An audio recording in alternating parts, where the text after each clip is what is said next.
Liturgia para hoy jueves, 10 de febrero. Santa Escolástica. Nació en Nurcia, Italia, hacia el año 480, hermana del glorioso Padre San Benito, legislador de los monjes de Occidente. Estuvo asociada a él también en la santidad. Consagró su vida al Señor en las estribaciones del Monte Cassino, célebre monasterio fundado por Benito. Murió un poco antes que su hermano, en el año 547. Las religiosas benedictinas veneran a Escolástica como su madre espiritual.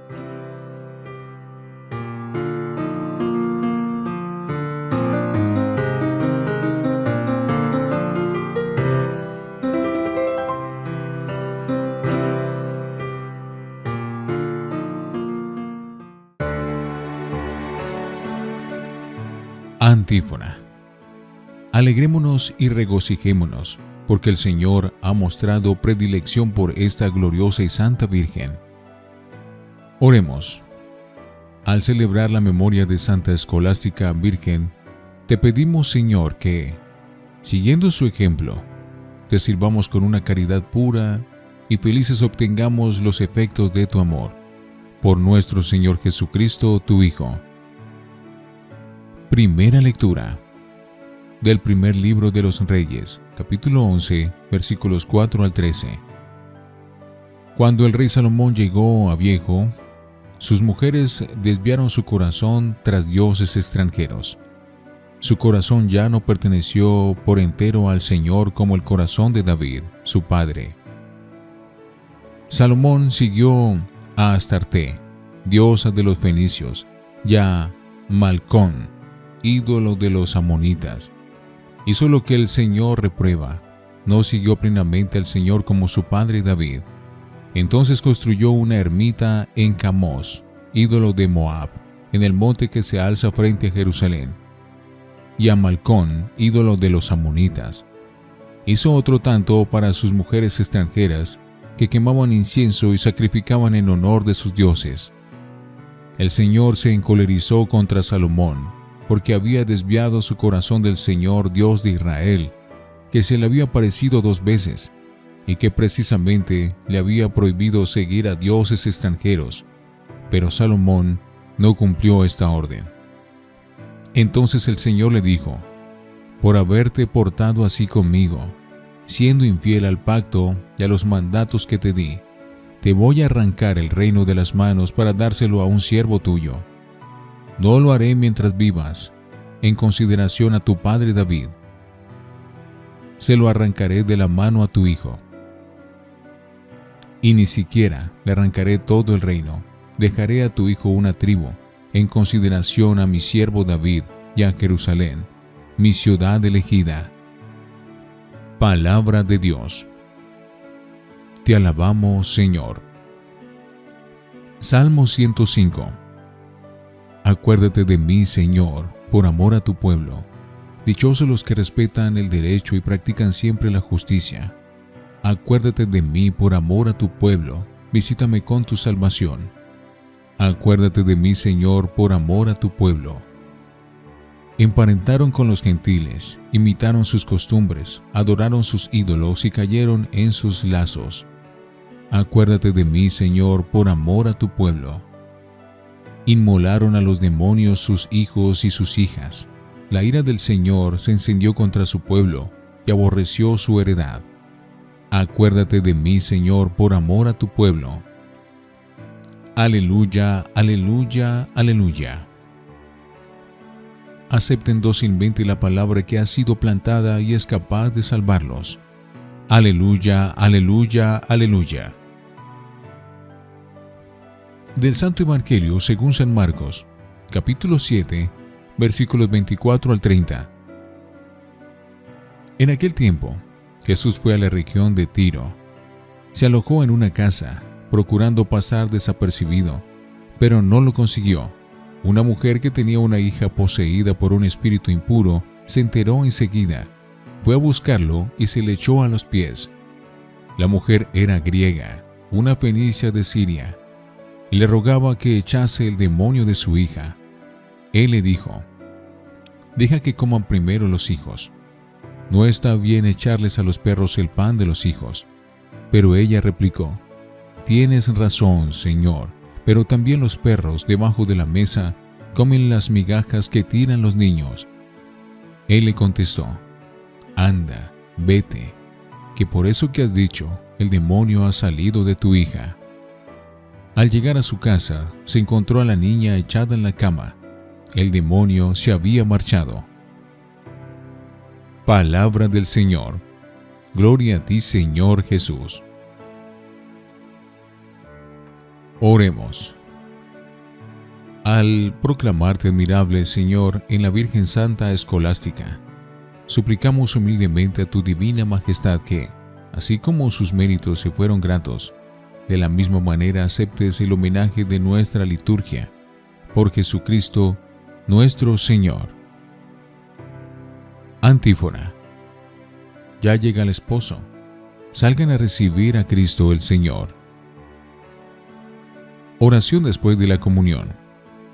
Alimentados por la participación en los dones divinos, te pedimos, Señor Dios nuestro, que a ejemplo de Santa Escolástica, llevando en nuestro cuerpo la muerte de Jesús, nos esforcemos por unirnos solo a ti, por Jesucristo nuestro Señor. Lectio Divina. Oremos. Es justo alabarte, Dios de todos los pueblos, porque tu amor no tiene fronteras de raza, color, lengua, cultura, sexo, clase y nacionalidad. Cristo abrió las puertas de tu reino a unos y otros, y en su mesa parte para todos el pan de tus hijos. Nosotros, tu pueblo, debemos hacer lo mismo porque tu iglesia es sacramento universal de salvación. Amén. Lectura. Porfiando con Cristo. Concluida la polémica de Jesús con los fariseos sobre las abluciones y la pureza legal, viene ahora en el texto de Marcos el episodio de la mujer sirofenicia, cananea, según Mateo 5:22, intercediendo por su hija enferma ante Jesús, que se encuentra en la región fenicia de Tiro, hoy Líbano. La colocación del episodio en este contexto es un acierto, pues esta mujer pagana prefigura la superación del legalismo farisaico sobre lo puro y lo impuro. Además, su actitud demuestra que lo que cuenta ante Dios no es tanto la fidelidad a la ley cuanto la fe. Es esta precisamente la que le consigue el favor de Jesús, cuya actuación señala el final de un monopolio, el que creían tener los judíos respecto de la salvación de Dios. Pero la fe y la salvación no tienen nacionalidad. En el diálogo de Jesús con la sirofenicia, se establece un pequeño duelo verbal que acaba ganando la mujer. Cuando ésta le ruega que eche al demonio de su hija, le responde el Señor: deja que coman primero los hijos. No está bien echar a los perritos, los paganos, el pan de los hijos de los judíos. Pero ella replicó: tienes razón, Señor, pero también los perritos debajo de la mesa comen las migajas que tiran los niñitos. Ante tan ingeniosa respuesta, que expresa una fe indesmayable, Jesús tuvo que ceder. Anda, que por eso que has dicho, el demonio ha salido de tu hija.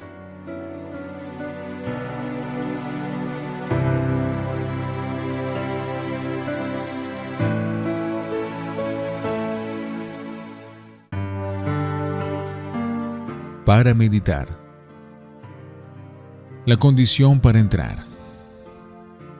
El rodeo evasivo que Cristo dio en su respuesta a la sirofenicia avisa de lo difícil que resulta a veces asumir la universalidad del mensaje de salvación, que no conoce fronteras de cultura, lengua, nación, raza y color. El evangelista muestra ya en vida del Señor el acceso de los paganos a la mesa donde se parte el pan para todos los hijos de Dios, lo cual tiene que ver sin duda con la situación creada en la primitiva comunidad cristiana de origen judío, que se vio impulsada por el Espíritu a abrir sus puertas a los gentiles. Un ejemplo de estas tensiones iniciales se ve en el libro de los Hechos de los Apóstoles, cuando Pedro recibió en la iglesia a la familia del centurión romano Cornelio, y luego hubo de explicar su conducta ante la comunidad de Jerusalén, que acabó por aceptar gozosa la apertura misionera del Evangelio a los paganos. Máximo exponente de esta apertura fue el apóstol Pablo, que en sus cartas repetirá machacosamente frente a los judaizantes que el billete de entrada y la única condición para la pertenencia al nuevo pueblo de Dios es la fe en Cristo. Todos son hijos de Dios por la fe en Cristo Jesús. Los que se han incorporado a Cristo por el bautismo se han revestido de Cristo. Ya no hay distinción entre judíos y gentiles, esclavos y libres, hombres y mujeres, porque todos son uno en Cristo Jesús. Y si son de Cristo, son descendientes de Abraham y herederos de la promesa. Gálatas 3:26. La oración de la fe. Desde siempre, en la mujer sirofenicia, se ha visto un modelo acabado de fe y oración unidas, es decir, de fe suplicante. Esta su fe aparece con un fuerte relieve personal, fe centrada en la persona de Jesús, a quien llama Señor. Título posterior de la fe pascual: fe dinámica y orientada a la liberación del prójimo, su hija en el caso. Por otra parte, su oración reúne las condiciones que Cristo quiso para la misma fe: confianza y perseverancia sin desmayo.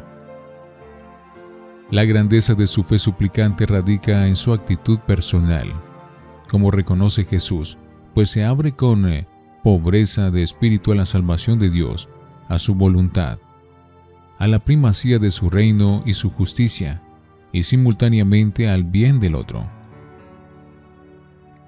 Fe y oración deben ir unidas en nuestra vida, ya que ambas son expresión fundamental de la religión cristiana, y mutuamente se potencian con el ejercicio personal y comunitario de las mismas. La fe es la actitud básica del creyente, la condición constitutiva e indispensable. Lo primero de todo, como se concluye del Evangelio de hoy, porque es nuestra respuesta a la oferta de amor y salvación de Dios. La oración, a su vez, evidencia la presencia y vitalidad de la fe en el diálogo del hombre con Dios, es decir, del Hijo con el Padre, y la proyecta en la vida, en el compromiso temporal y en la conducta social del creyente, que no se contenta con pedir anhelante la venida del reino de Dios al mundo de los hombres, sino que además presta su colaboración para acelerar tal venida. Reflexionemos. ¿Nos hemos dado cuenta de que en los momentos de abundancia nuestro corazón se aleja del amor del Señor? Oremos. Mantén, Señor, a nuestra comunidad en esta tarea de compartir tu pan con todos los pobres del mundo, y enséñanos hoy a unir fe y oración y vida, para que podamos alabar por siempre tu nombre. Amén.